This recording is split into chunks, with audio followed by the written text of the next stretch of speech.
بسم الله الرحمن الرحيم.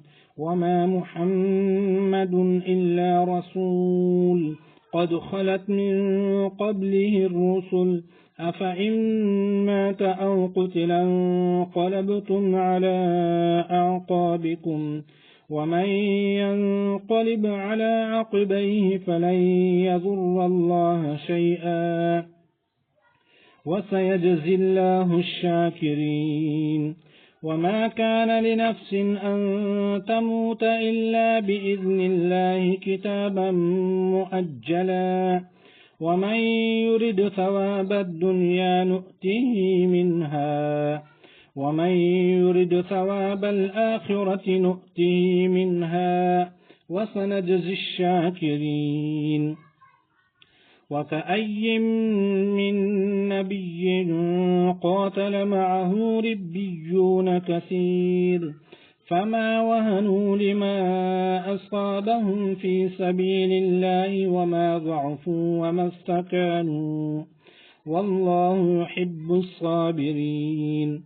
وما كان قولهم إلا أن قالوا ربنا اغفر لنا ذنوبنا وإسرافنا في أمرنا وثبت أقدامنا وانصرنا على القوم الكافرين. فآتاهم الله ثواب الدنيا وحسن ثواب الآخرة والله يحب المحسنين. يا أيها الذين آمنوا إن تطيعوا الذين كفروا يردوكم على أعقابكم فتنقلبوا خاسرين. بل الله مولاكم وهو خير الناصرين. سنلقي في قلوب الذين كفروا الرعب بما أشركوا بالله ما لم ينزل به سلطانا ومأواهم النار وبئس مثوى الظالمين.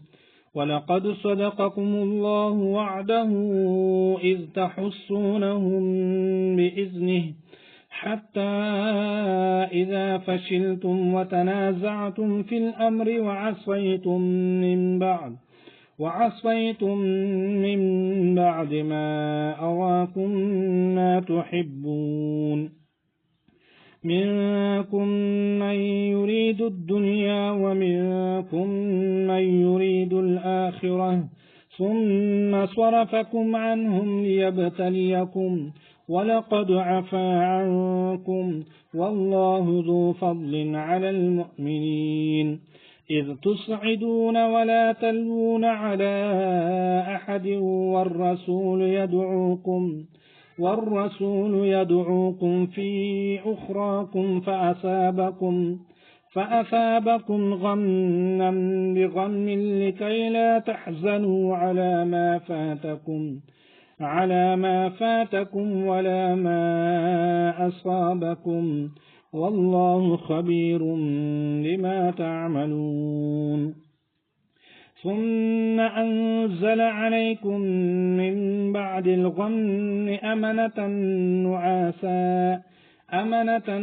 نعاسا يغشى طائفة منكم وطائفة قد أهمتهم أنفسهم يظنون بالله غير الحق ظن الجاهلية يقولون هل لنا من الأمر من شيء قل إن الأمر كله لله يخفون في أنفسهم ما لا يبدون لك يقولون لو كان لنا من الأمر شيء ما قتلنا هاهنا قل لو كنتم في بيوتكم لبرز الذين كتب عليهم القتل إلى مضاجعهم وليبتلي الله ما في صدوركم وليمحص ما في قلوبكم والله عليم بذات الصدور. إن الذين تولوا منكم يوم التقى الجمعان إنما استزلهم الشيطان ببعض ما كسبوا ولقد عفى الله عنهم إن الله غفور حليم.